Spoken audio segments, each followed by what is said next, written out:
Good morning, adventurers. My name is Ben, and welcome to a morning show where I sit around, drink some tea, and talk about D&D. Alright, so first up today for T&D, we have my I'm Just a Woman with a Master's Degree That Loves Tacos mug, and inside of it we have some of the Dayaholic tea from Econ Tea, which I, again, forgot to grab the jar of and bring it in here, because it's very early in the morning, I guess. Not I guess, it is very early in the morning. And I got a long day ahead of me, and I'm trying to manifest some of this here energy to be part of my body for the day. Because, yeah, it's going to be a long day. Not the point, though. What we're here to talk about today. Today, as selected by my patrons, thank you guys very much. If you're interested in becoming a patron, check out the link in the description of this episode. Patrons get to suggest shows and vote on shows, so you guys get to see more of the content you actually want. And this week, they have decided that they want me to talk about the merits of physical maps and the merits of theater of the mind and how they compare to each other. So let's go ahead and let's talk about that, shall we? I want to go ahead and start by saying there is no one right way to do this. I have used both. I actively use both in games interchangeably. Obviously, it is a little bit harder if you're playing online to use actual physical maps, but a lot of times we're talking about like digital platforms like Roll20 or something like that, and so we will substitute that in for the whole, physical map thing in that context. Because they work the same, it's all pretty much the same, but, it's worth talking about. So, let's talk about them a little bit. For anyone that is unsure of what I'm talking about, first off, we have physical maps, obviously, which are the miniature maps that sit on the table in front of everybody so that everybody can actually see what is going on around them in like a character context. It takes it takes a lot of prep work to make those, but it does take a lot of active work off of the DM. We'll talk about that in just a second here. And then Theater of the Mind is where there are no physical maps. You're still just all around the table talking, but you are manifesting all of these things in your minds. You are describing what's happening. The DM is taking it, helping you to contextualize what is going on in the space that you cannot actually see, and then helping to resolve whatever actions you want to be taking. This one has less prep time, but still a lot of active, strain on the DM during the game. So, let's talk about each of them individually, shall we? Now, as I mentioned, there are heavy merits to both of them, but let's go ahead and let's just start with physical maps, because that is my preferred way to do things.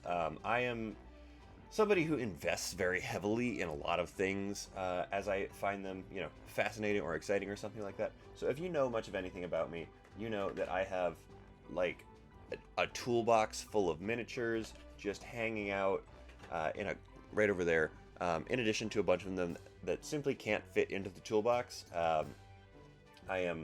These three are ones that don't really fit particularly well in there, and I really like to just have some out and around to just sort of play with, because I think they're fun. Additionally, I have all of my home party members here. Ooh, that's not all of them. Here we go. All of them right here. These are all Hero Forge minis that I bought and then painted for them, because I really, really think that it is part of the first-time player experience, at the very least. For me, is a pivotal experience every time I am playing to have some sort of physical manifestation of a character that I can at least look at. Just because it helps me to remember also even what they look like, because I often will forget that, my good friend who is playing this giant elephant person is like a 5'8" woman in real life, and she's lovely, and this elephant is a blood hunter and was a death cleric. Like that, just things to help you sort of contextualize and remember. So obviously I like minis a lot, I like maps a lot, but I understand that they are a little bit restricting, and let me explain why. It becomes very, very easy to get sort of like stuck in the I don't want to call it rules, because it's not really the rules, but it becomes very easy to get stuck in the mechanics of a physical map as you're sitting there and playing it. Because if something is 35 feet away and you have a movement speed of 30, you can look at it and go, can't get there. And they go, not even if I try and like hurdle over this thing, and you're like, not really. It gets very easy to become stuck in the mechanics. So a good thing to remember with a physical map is that you still can be kind of like loose with the way that those things are working. But one of the benefits of physical maps is that while it does take quite a bit of active prep time from the DM, you have to sit down, you have to do some research on it, you have to map it out, you have to map it out on a piece of paper, and then you have to turn around and like create the physical map some way or another. I have made like terrain pieces. I have one set of Dwarven Forge things that my fiance got me for Christmas that I adore. I have these dry erase tiles that fit together like puzzle pieces that I can draw on. Whatever it is that you use to manifest your actual map, you have to then sit down and do that, and then also you have to transport it to the thing. And once it's there, it's great because you can set it out, everybody can see it, and you explain what a couple of the different things on there are, but then there is no question in anybody's mind of where they are, where things are in relation to them, and stuff like that. Which I really, really do appreciate, because I am so focused on trying to maintain what is happening during any sort of fight sequence that I start to kind of forget where things are in space if I don't have the actual reminder in front of me. For me, that's a really useful tool. And for me, I really like to do that. But you also then run into the problem of people become nervous to run combat if they don't have a ready map for it, which becomes what feels like railroady almost, because we don't all have Matt Mercer time to go ahead and build 8 different maps ahead of each individual session, just in case. So you kind of have to be ready and okay with either throwing something together on the fly and having like those dry erase tiles or something, and being able to throw them out and quickly draw something out on them, or be able to go, yep, this is happening, we're switching to Theater of the Mind now. So, to recap real quick before I move on to Theater of the Mind, benefits of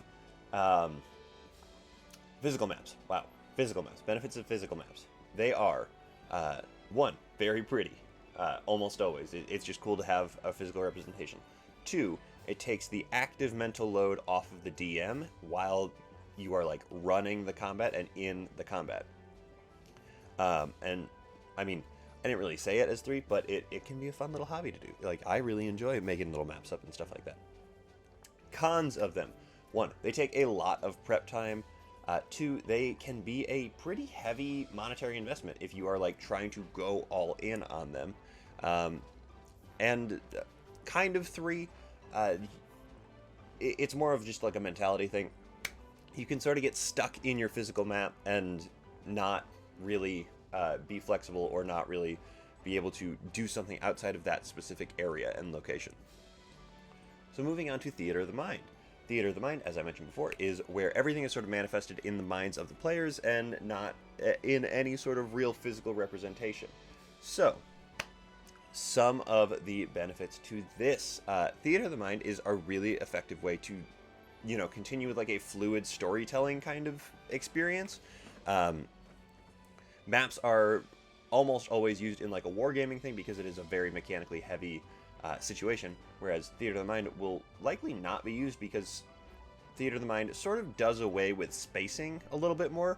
Not completely, you do need to actually use spacing in order to remember where you are, but it becomes less hyper important to have your spacing perfectly every single time, because you can fudge it a little bit more because there's no actual record and log of where things are.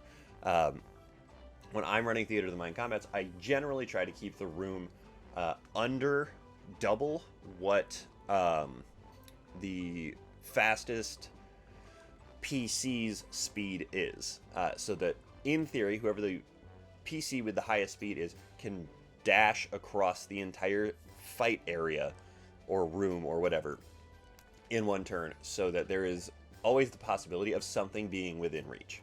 because I think that is important in a theater of the mind setting, because it feels better to be like, okay, you can reach this, you can get to this. And so theater of the mind allows you to be a little bit more flexible with things like that, because it can be like, oh, something's 35 feet away. No, it's 30 feet away. It's fine. It gives you a little bit more agency to do that. However, theater of the mind does require a lot more of like the active load being put on the DM, because the DM has to manifest in their own brain exactly where everything is or approximately where everything is in that space, and having to do that while also, then running the enemies and running all of the environmental factors becomes a lot of work. And it is helpful for players to be able to actually understand where they are in space, so that if the DM starts to say something that is incorrect, you can go, actually, wasn't I over here? And not in like a, you're wrong kind of way, but in like a, hey, I don't think that's quite right kind of way, because that is what is actually going to help the DM take some of that load off, in spite of the fact that they are the ones that are responsible for like keeping it all active in their brains. Now, the lead time on a lot of theater of the mind stuff does require a similar amount of time in terms of like plotting and planning, but there's no building to be done, which means that you can just sit down and go. And that is a really, really useful tool. If you want a good example of theater of the mind, I use Critical Role as the example for physical maps. NADPOD, they do not use any at all physical maps, because Murph, who is the DM, wants the audience to get the exact same information that the players are getting, which I think is a really cool way to do a podcast specific podcast specific show. There we go. Wow. Podcast specific show. It's a really good way for them to be able to break down that barrier between the players and the audience members. Dimension 20 does really well using kind of both of them. There was a season or two where they did not use any physical maps at all, physical or digital maps, I guess, and they used exclusively theater of the mind, and it became a lot more flowy and a lot more loose. It was very complicated for the giant fights that they would run into, but for the like smaller skirmish things, it worked fantastically.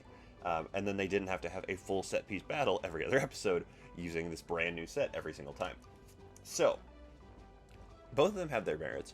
To recap the theater of the mind pros and cons, we have shorter lead time, always a good thing. Fluidity of play, which is also always a good thing, because just keeping it loose is a good way to keep like a more roleplay vibe to it. Did I have one more? I'm sure there was one more in there, but I don't remember what it is offhand. So we're going to go to cons. Cons are that it is a lot more mental strain on the DM actively in the process of running the game.